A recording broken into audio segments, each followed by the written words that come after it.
Hello friends, I'm out in the garden today because I need to harvest a few things that have probably stayed out a little bit too long. So yesterday I came out and I did a little poking around. I was just checking on things really, and I realized that I really need to see what's going on with my potatoes, and I realized also that I needed to pick some okra. Like literally once the okra starts growing, every single day I should be out here picking. So I'm doing a little bit of that, but then I'm also going to take some of my cherry tomatoes up. And let me show you what I have done and how I finally realized I need to come out here. I'm taking way too long. So here is a cherry tomato. Let me back out and show you. And that's like a little, that bag, that mesh bag is what I use when I go grocery shopping normally. I recently bought some mesh bags to cover up some of my plants. But so basically, I've done this to protect my tomatoes from the birds. And it works. It works wonders. I'm trying to do this one-handed because I don't have my tripod out here, so bear with me. Um, Only thing is, I wasn't paying very close attention until I really saw a lot of red. And first of all, it makes me very happy because using the little bag worked. Because normally the birds would have gotten to these. Look how beautiful those are. So I'm gonna come out here and pick those, but the reason I say that I let them go a little bit too long is because if you look at this, that one has a split in it. It just was getting too juicy. That's not from birds. It's not from bugs. I don't have any bugs on this plant. I took too long. And then I have one up here that's starting to go blush. So I'm gonna just pick. So this whole thing, I'm going to take it off. The green will continue to ripen inside. It'll just take a lot longer and the flavor won't be as great. And same thing here. I'm just going to take the whole thing. So I'm just going to go ahead and do that really quickly, and then I'll show you what's up next in the garden. Sometimes when I just take one or two tomatoes off, I'll just pick them right off. A lot of times people just come out here and they just grab it right off. You know what? As a matter of fact, that's what I'm going to do right here. I'm going to just grab these two off like that. And I'm going to go ahead and take this one that's doing a little bit of something. Take that off. Look how pretty. I mean, they're so pretty. Anyway, and then that way I can leave everything else on there and let it continue to ripen. Like, this one right here, I can just let that keep going because right now the birds aren't going to come to it because it's not brightly colored quite yet, but I just need to watch it. I'm not even going to put my bag back over it. So I'm going to head over to the other cherry tomato that's doing really well and see if I need to take something off of that one. Let's go. Right, you guys, same thing again. Here's another cherry tomato that I was using a little grocery bag to protect. Oh, look how pretty.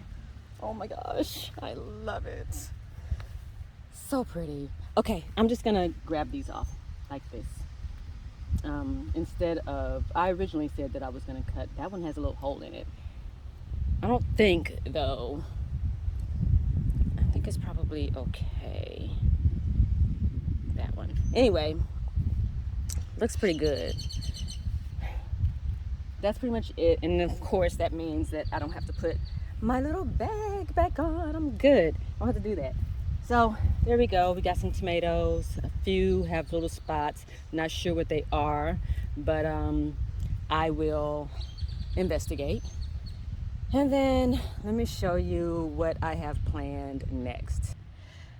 All right, so of course I got some okra there while I was over by the tomato, in the tomato bed. The okra is at the very end of that bed. So always have some okra to pick. Every day I come out here, there's more okra to pick. And you know the rule of thumb with that one.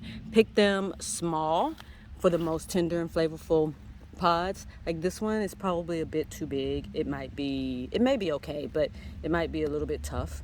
These other ones are gonna be absolutely delicious. You can eat them raw. Did you know you could eat okra raw? Y'all, you can put it in salad. Some people just take it just like this and pop it in their mouths. I'm not quite that adventurous, but got some okra. Now, this is what I wanted to talk about, really. These are potatoes. I think I'm gonna go get a tarp actually. These are potatoes. And you can see, so they had gone to flower. The flowers are now gone. They're dead, or either the birds ate them. I'm not sure. And then the leaves down below died off. And that lets me know that these are probably ready to harvest. Plus the timing. Usually around June, around this time, and that's when it's time to harvest them. So let me go get a tarp really quickly, and I'm gonna come back and just pour it out and see what's in there. All right, y'all. This is clearly not a tarp. It is an outdoor tablecloth, but I was being lazy. Didn't feel like going into all the way to the garage to get an actual tarp. So let's see. Bear with me. I don't know how to do this. It's my first time ever trying to grow potatoes, and these are red potatoes. Oh gosh, I'm scared, y'all. I'm scared.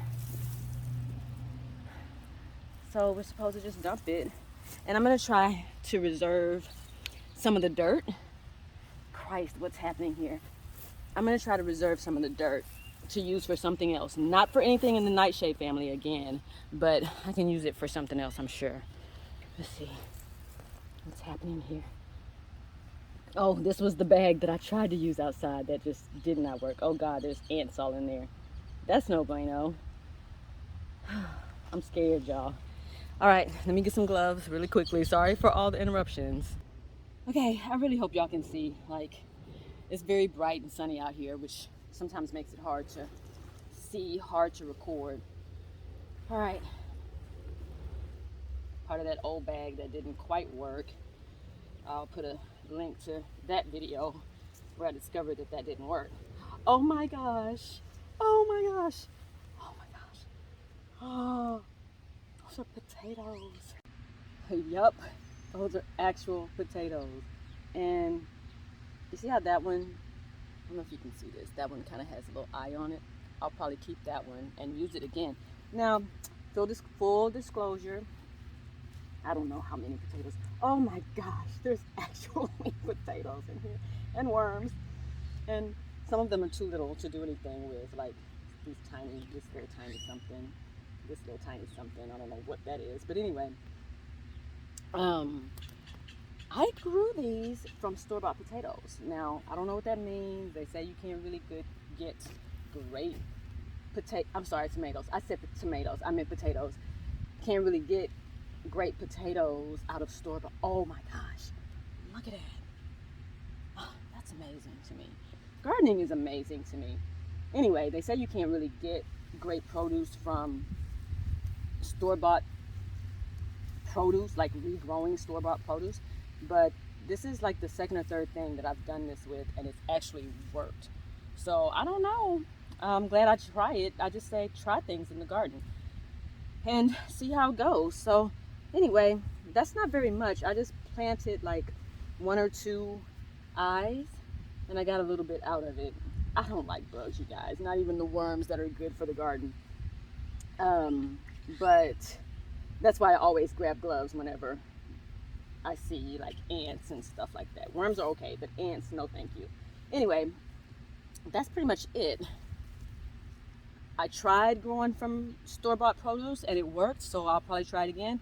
And now that I know I can do this, I'm gonna start experimenting with some different varieties and like just trying different things and not being afraid to try different things, because this is heck of fun. I ain't gonna lie.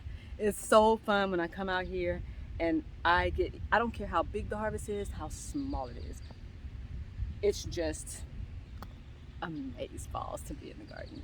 And it's amazeballs to know that I can grow food for my family and not have to buy this stuff from the grocery store. And it's not certified organic, but it's organic because I don't use any pesticides, any herbicides. It's just me and the ground and dirt and compost. And compost is from my own yard. So it's an amazing feeling. And now I understand why my grandparents and my great-grandparents did it and how they thrived and lived sustainably and self-sufficiently. Absolutely love it. Anyway, you guys, I'm gonna finish up out here and get going back inside. Thank you for joining me. And please like, subscribe, and comment. Let me know what you think of my discovery today. I'm so excited, you guys. And I hope that you're having a great time out in the garden. Till next time, bye.